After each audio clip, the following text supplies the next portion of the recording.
Salve galera, mais um vídeo aqui do canal Brown e Fogo, é isso mesmo. Pô, vocês acharam que não ia ter pré-jogo, não ia ter isso, aquilo.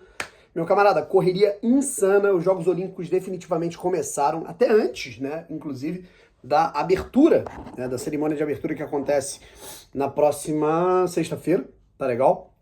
A gente vai falar aqui um pouco sobre isso. Mas, enfim, inclusive tá rolando um jogo, né? Eu tô gravando Brown e Fogo agora, né? Esperando a resolução do que vai acontecer em Marrocos e Argentina. Vocês estão vendo aqui, né? Os Jogos Olímpicos, antes de começar, eles já proporcionaram um dos jogos mais inacreditáveis da história do futebol. De verdade.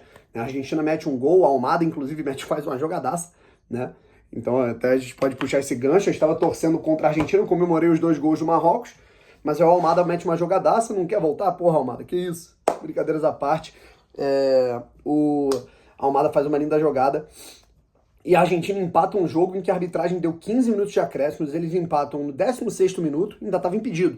Os marroquinos invadem o campo, torcedores, a partida é paralisada, todo mundo achou que o jogo tinha encerrado, mas no fim das contas o jogo não acabou, a partida estava suspensa por conta, né, dos problemas, e aí eu acho que usaram isso, pô, estava impedido, vai voltar o jogo. E aí os times estão voltando a campo, cara, para jogar 2 minutos finais, 2 horas depois do, entre aspas, encerramento do jogo.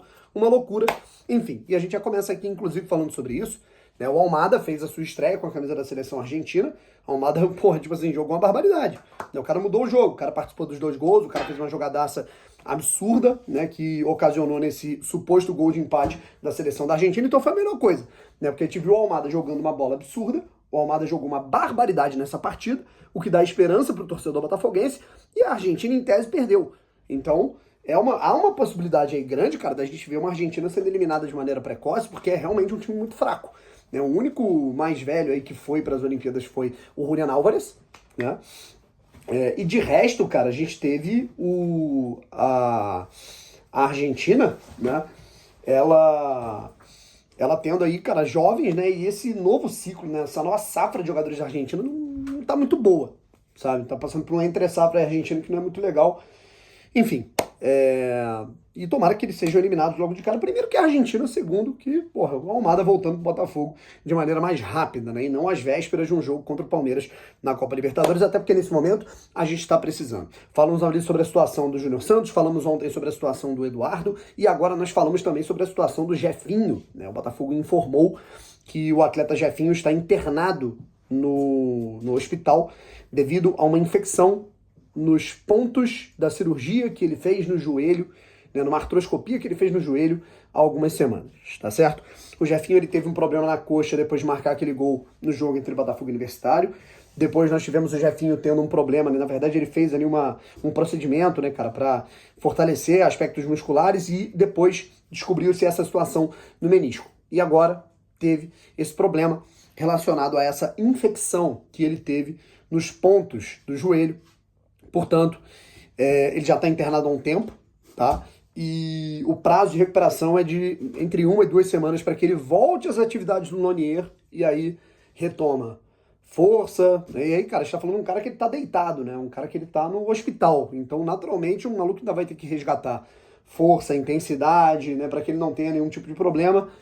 Vou te falar que o Jefinho volta lá para fim de setembro, início de outubro, me arriscaria aí, tá? Acho que setembro, né? Enfim, situação extremamente lamentável. O Botafogo vai ter que ir pro mercado, né? Não adianta.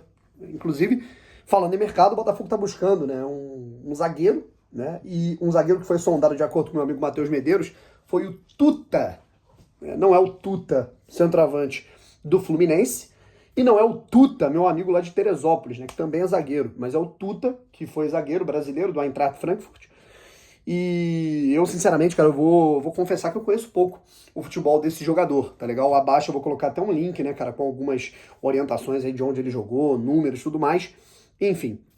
E não tem como a gente não falar aqui também sobre a contratação do novo diretor executivo do Botafogo. O Botafogo contrata Pedro Martins. Pedro Martins, diretor executivo na reconstrução do Cruzeiro, na era Ronaldo Fenômeno, com toda a reformulação da equipe, sem dinheiro, sem estrutura, fez um ótimo trabalho com o Ronaldo. Depois, acabou não tendo tanta verba, né, cara, para montar um time super adequado em 2023. Saiu do Cruzeiro e foi pro Vasco, né, onde foi contratado aí para ser o novo diretor no lugar do Alexandre Matos. Só que aí com a destituição, né, cara, com a saída da 777 e da volta do modelo associativo, o Pedrinho comanda o clube e o Pedro Martins não era mais o diretor do Vasco da Gama, então não tem nem como avaliar, né, digamos assim, não dá nem para avaliar sei lá, né, o trabalho do Pedro Martins no Vasco. No Cruzeiro você pode avaliar alto e baixo, sabe? Enfim, e a gente pode falar sobre algumas situações. Eu acho que ele vem como diretor executivo na teoria, e aqui, cara, nesse momento exato tá recomeçando o jogo Argentina e Marrocos, cara, que loucura que tá acontecendo. Enfim, essa é a situação, né, que a gente tá tendo nessa parada do Pedro Martins. Eu acho que na prática ele vai ser um gerente de futebol. Eu acho que na prática ele vai ser um cara que ele vai administrar, ele vai ser o braço direito do Textor. Acredito eu que venha a ser uma coisa muito parecida com o que era a função do Mazuco, sabe? O Mazuco é um cara que ele tinha o comando ali, vamos dizer, do vestiário, né, tudo mais, ele dava algumas orientações, ele fazia algumas negociações, mas ele não era o cara que tinha a chave do clube, ele não era o principal responsável pelo futebol do Botafogo, ele não podia fazer algum tipo de contratação ou dar alguma orientação sem propriamente a recomendação, o aval de John Textor, tá legal? Eu tô olhando um pouco pra lá, gente, porque eu preciso ficar atento, né? E tá aí, ó, Marrocos ganhou o jogo, tá? Fim de jogo nesse exato momento, tá legal? Foram mais 2, 3 minutos de partida, 2 horas depois do confronto, o gol foi anulado, um dos momentos mais absurdos, né, e bizarros que a gente já viu na história do futebol acontecendo nos Jogos Olímpicos. Marrocos, nesse momento, 2, Argentina 1. Marrocos vence, ótima notícia para o torcedor do Botafogo, a gente falando aqui basicamente que em tempo real, na íntegra, a gente falando aqui, o Simeone marcou o primeiro gol, o Raimi marcou os 2 gols do Marrocos, e aí tivemos o segundo gol marcado pela Argentina, que foi anulado, tá certo? Portanto, nada feito, a Argentina não empata o jogo, o Almada fez uma baita partida, mas a Argentina perde para o torcedor botafoguense que quer ver a Argentina eliminada e quer ver o Almada de volta o quanto antes. Ótima notícia. E a gente finaliza aqui, né, cara, depois de falar dessa situação do Pedro Martins, que eu acho que vai ter uma função muito mais de um gerente, de um cara que vai ser um braço direito, digamos, do John Textor, do que propriamente um executivo, né? Acho que ele também vai ser um encarregado por blindar em relação à crise, vai ser um cara que ele vai colocar a cara. Vamos ver, a gente só vai avaliar com o tempo, né, cara? A gente sabe que o John Textor é meio malucão, a gente só vai saber com o tempo qual vai ser a exata função do Pedro Martins no Botafogo, quais vão ser as diferenças daquilo que desencadeou, né, a gestão André Mazuco, daquilo que teve na gestão André Mazuco, e agora que a gente vai ter na gestão Pedro Martins. E o Botafogo e São Paulo, vou colocar todas as informações aqui abaixo de quem joga, quem não joga, quem tá suspenso, quem não tá, e vai ser um jogo muito difícil contra uma equipe que no Morumbi tá muito bem nessa temporada, tá muito bem esse ano, o Botafogo tá desfalcado, acho que vai ser um jogo muito complicado.